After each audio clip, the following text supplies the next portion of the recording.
Huwag susuko, patayin sila. Umalis ka na. Walang lakas. Lumayas ka. Itapon niyo sa dagat ang batang babae.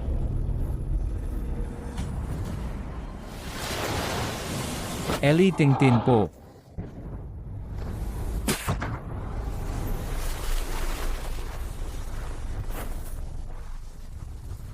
Tatay.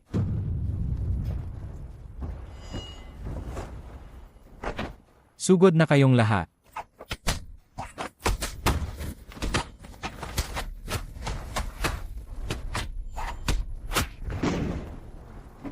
Nagbago ang sitwasyon, kumilos na. Doon, lakad doon.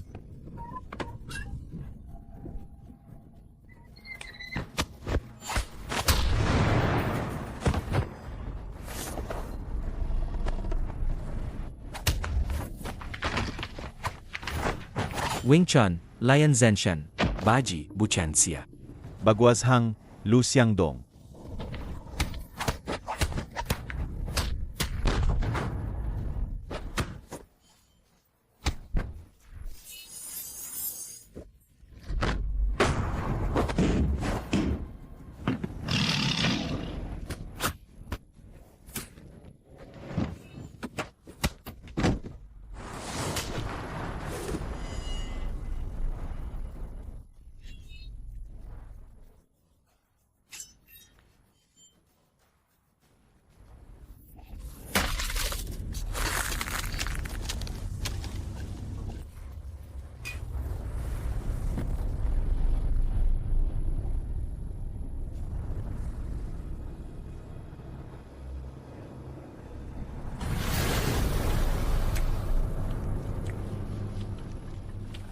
Bata, pwede bang makahingi ng isa? Kainin mo na lang ang tae mo. King Yuan, bumalik ka.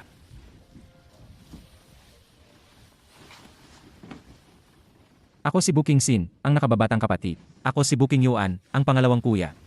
Baji Quan, Buking Yun. Hindi pa tayo nagkakakilala. Ako si Lian Ji. Lian ng Lian Huan, Ji ng Pijing Zanji. Medyo mahiyain ang mga babae. Ako na ang magpapakilala. Siya ang anak kong si Eitsue. At ito naman ang katulong na si Shuang Shuang. Nga pala, may dala akong espesyalidad mula Shonde, ang Yenesen. Kainin nyo. Salamat, Tio Lu. Nga pala, saan po kayo galing, mga maestro? Chaozu. Foshan, kaya pala napakahusay ng Wing Chun. Hindi pa rin matatalo ang galing ng bagwazhang ni Maestro Lu. Ang bagwazhang ay para sa kalusugan. Hindi kasing lakas ng Baji. Dahil nagkakilala na tayo, bakit hindi tayo magpalitan ng kalaman sa martial arts? Magensayo tayo. Nakarating na tayo. Ang galing.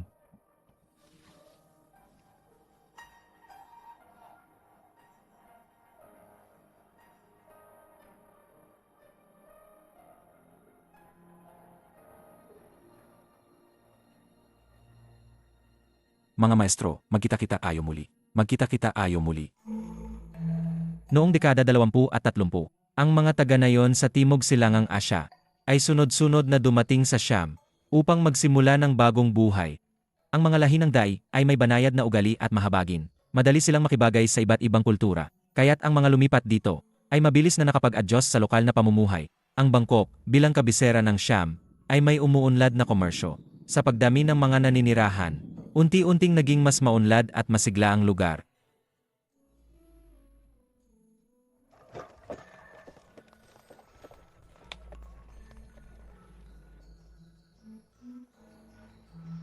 Kuya, dahan-dahan lang sa pagtakbo. Ang bagal mo, mas mabilis pa tumakbo ang kapatid mo. Mag-ingat ka, huwag masyadong mabilis.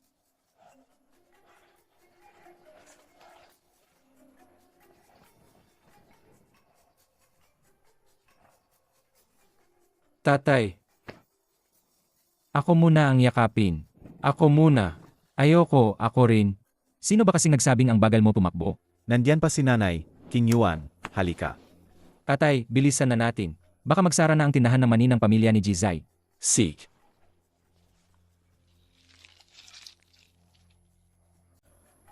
King Yun. Jizai. Shigao. Anong sabi mo? Shigao ay puti sa Dai. Nakatuto rin kami ng Dai. Pugu. Ano ang pugu? Silly. Gusto ko kumain ng pugo. Tatay, Jizay, Butiansia, Lian Zenshan.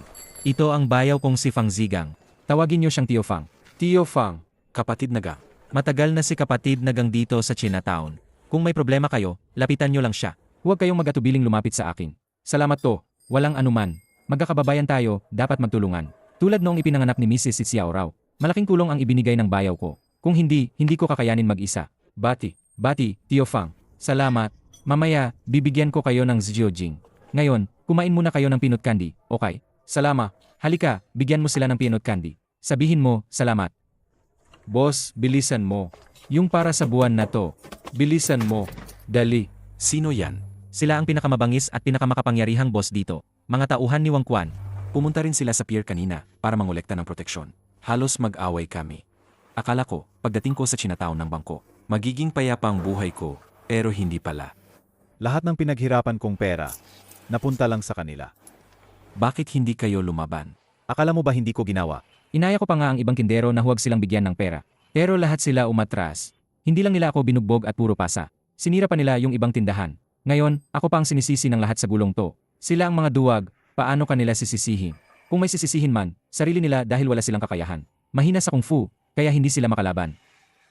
Kailangan ko pang alagaan ang asawa't anak ko. Mas mabuti nang umiwas sa gulo. Gang, naiintindihan kita. Ginagawa mo lang yan para mabuhay. Hindi dapat ganito ang mundo. Dapat may isang taong lumaban. Feng, bantayan mo ang mga bata. Alam ko, Bu Shifu, anong balak mo? Sa susunod na buwan, hindi na pwedeng ganito kaliit. Anong ginagawa mo? Gusto mong magkakabayani?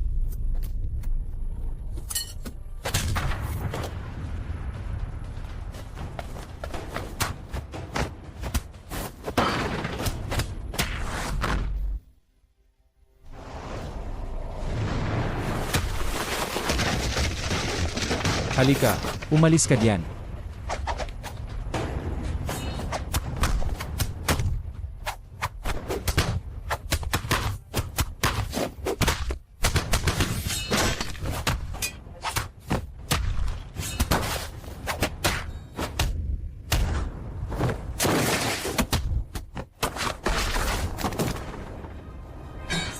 Huwag kang lalapit.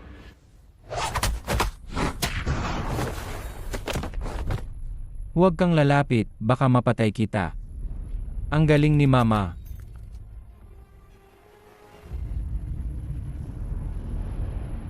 Ayos na, umalis na sila. Sirang-sira ang mga gamit, paano mo nasabing ayos lang?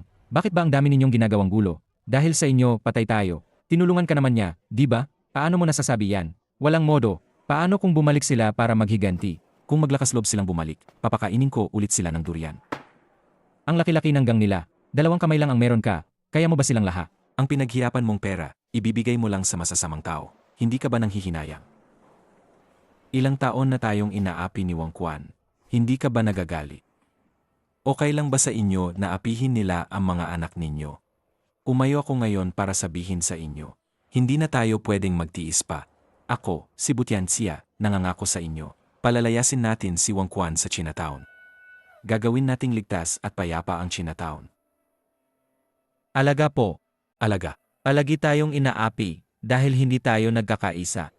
Hindi sapat ang isang pares ng kamay ni Maestro Bu. Mayroon din akong pares ng kamay. Ako si Lian Zenshan. Idagdag pa ang mga kamay ninyong laha. Kung magkakaisa tayo, isang puso. Hindi na tayo muling apiin. Manalig kayo sa amin. Kailangan nating magkaisa. Kailangan nating lumaban. Tama. Ang tagal na akong inaapi. Isang buhay lang ang mayroon ako. Tutulungan ko kayo. Kung patuloy tayong apihin ni Wang Quan, mamamatay din lang tayo. Kaya mas mabuting lumaban na lang. Ano sa tingin ninyo, mga kasama? Kailangan nating ipaalam kay Wang Quan na ang Chinatown ay para sa lahat. Ibalik ang aming Chinatown.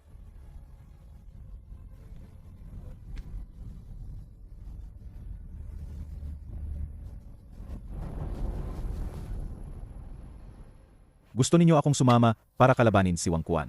Tama, kung mapapaalis lang natin si Wang Quan, magkakaroon tayo ng magandang buhay sa Chinatown.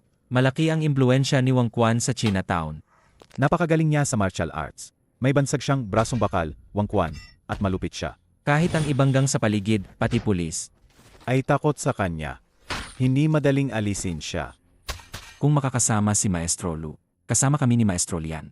Tiyak na mapapaalis natin si Wang Quan. Ang mga nag-ensayo ng martial arts ay dapat tumulong sa nangangailangan. Gusto ko ring tumulong.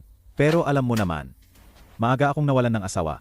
Si Eitzue na lang ang natira. Kung may mangyari sa akin, hindi ko alam kung anong mangyayari sa kanya. Tio Lu, hanggang hindi natin naalis si Wang Quan, wala tayong magandang buhay. Kung talagang hindi kami kasya rito ng anak ko, siguro kailangan ko ng humanap ng ibang tirahan. Iba-iba ang gusto ng tao, huwag na nating pilitin si Tio Lu. Salamat sa pag-unawa, Lian Zenshan. Sage, paalam.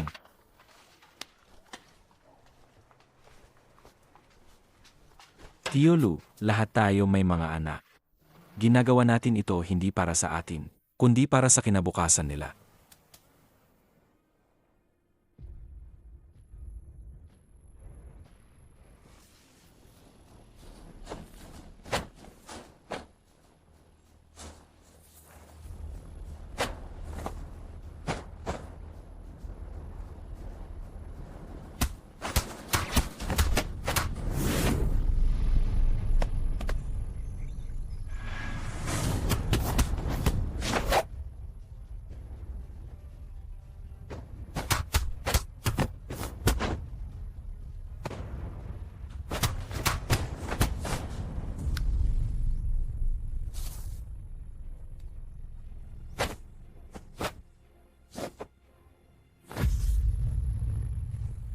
Tatay, alin ang mas malakas? Ang Eliting Tin po o ang MNGA YNG SAN?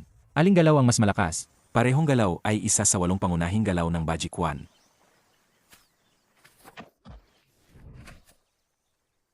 Ang MNGA YNG SAN ay may nakakagulat na lakas, tiyak na may mamamatay o masasaktan. Kaya mas malakas ang MNGA YNG SAN. Hindi pa ako apos.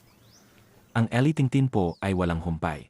Sa totoo lang, parehong galaw ay may kanya-kanyang lakas. Alin ba talaga ang mas malakas? Ang galing ng Kung Fu ay nakasalalay sa kung gaano kakadalas magsanay. Narinig mo na ba? Hindi mahalaga kung nakasanayan mo na ang 10,000 galaw. Ang pinakakinatatakutan ay ang isang galaw na inensayo mo ng 10,000 beses.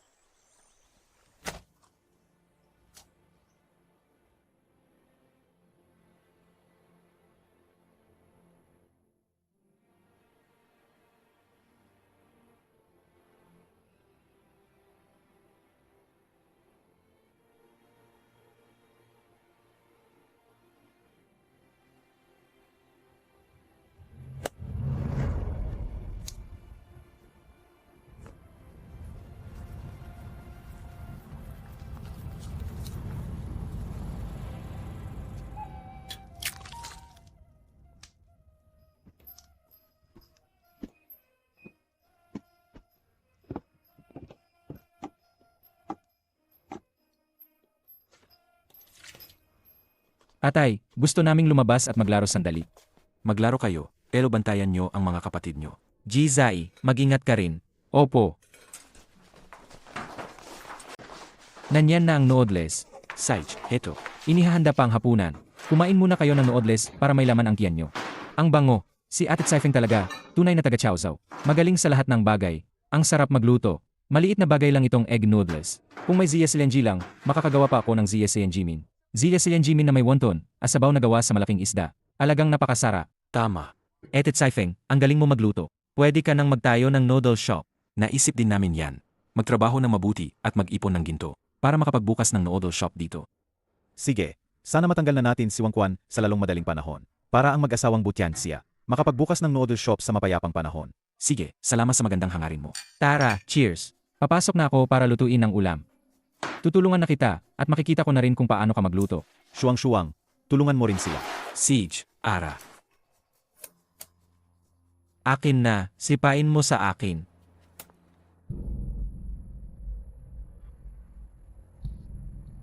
Nabalitaan kong nagbigay ng pabuya si Wang Quan. Kung sino ang makakapatay sa aming tatlo, makukuha niya ang teritoryo niya. Kaya sa tingin ko, kailangan nating mag-ingat. Madaling iwasan ang lantad na atake, pero mahirap iwasan ang patagong atake. Sa halip na hintayin silang dumating. Bakit hindi tayo ang mauna? Sige, bukas, ipunin natin ang mga kapitbahay. Ano yan? Bitawan mo. Tigilan mo.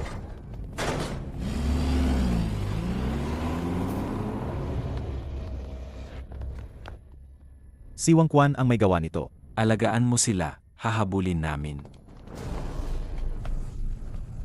May nakita ba kayong asul na truck? Wala akong nakita. Kuya, may nakita ba kayong dumaang maliit na asul na truck? Hindi ko nakita. Salamat. Pakiusap, may nakita ba kayong dumaang asul na truck? Wala. Kang Zai, may nakita ka bang dumaang maliit na asul na truck? Nakita ko kanina, papunta sa bahay bangka.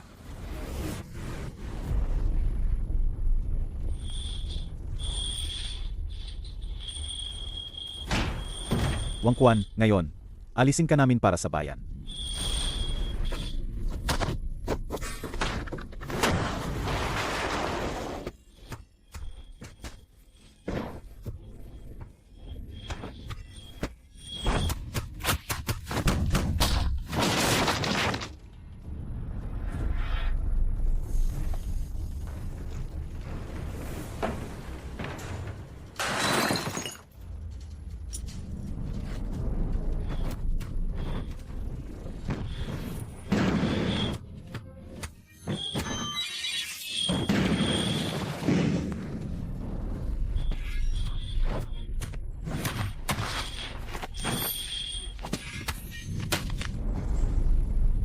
Maestro Bu, ayos ka lang ba? Ayos lang. Sig, laban. Maestro Bu, anong ginagawa mo?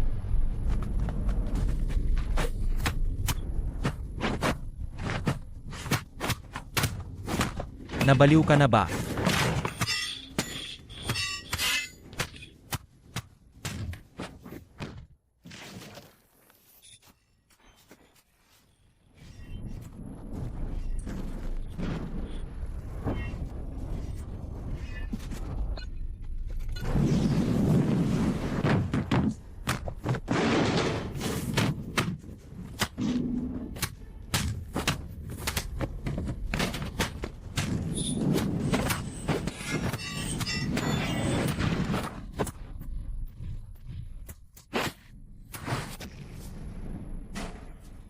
Dito. Kuya, nanghihina ang mga binti ko, hindi ako makalakad. Bubuhayin kita.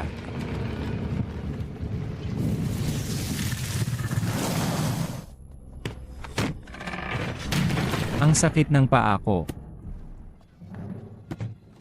Mga kapatid, sandali lang. Tutulungan ko muna si Eitsu. Kuya, huwag mo kaming iwan. Huwag kayong mag-alala, babalik ako agad para ilabas kayo.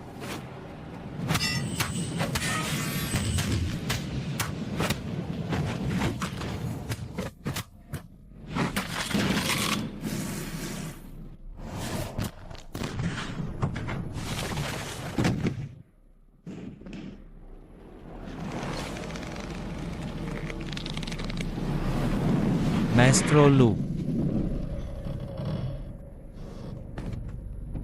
Itsue, ayos ka lang ba? Ayos na ako. Mga kapatid, nasaan kayo? Kuya, tulong. Mga kapatid, nasaan kayo? Tulong. Sagutin niyo ako.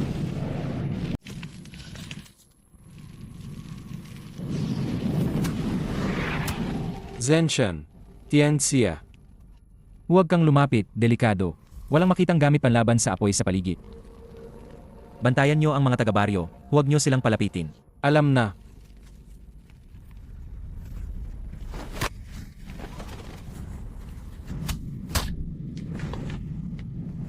Butian siya. Bakit mo kami ipinagkanulo?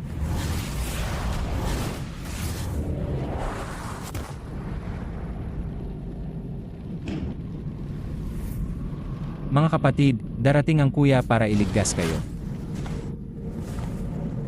Kuya, iniwan mo kami. Galit na galit ako sa iyo.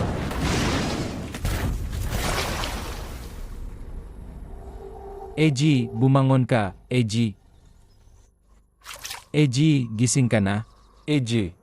Eji, ayos ka lang ba? Ako ang tiyo mo, Eji.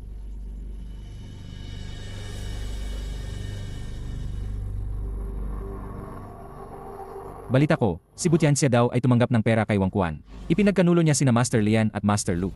Nagbangga pala siyang kinidnap ang kanyang mga anak, para lang ilabas ang dalawang master. Bayaw. Bayaw, huwag kang mamatay. Bayaw, gumising ka. Bayaw, huwag kang mamatay. Bayaw, gumising ka. Sino ang nagsabi sa inyong huminto? Dalhin niyo lahat ng bangkay. Si Wang Quan na masamang tao, ang dami niyang ginawang masama. Dapat lang siyang mamatay. Si Wang Quan na masamang tao.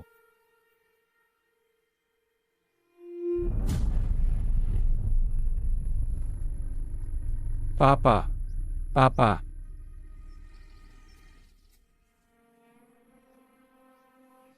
Tianxia, nakikiusap ako, huwag kang matulog. Sabi mo mag-ipon tayo para magbukas ng noodle shop. Kailangan ka pa ng Chinatown para magbigay ng hustisya. Huwag kang umalis, ha? Huminto na naman. Sabi ko dalhin niyo ang mga bangkay. Huwag kang umalis. Huwag mong hawakan ang asawa ko. Huwag mong apihin ang nanay ko. Huwag ninyong hawakan ang asawa ko. Bitawan mo. Mama, Mama.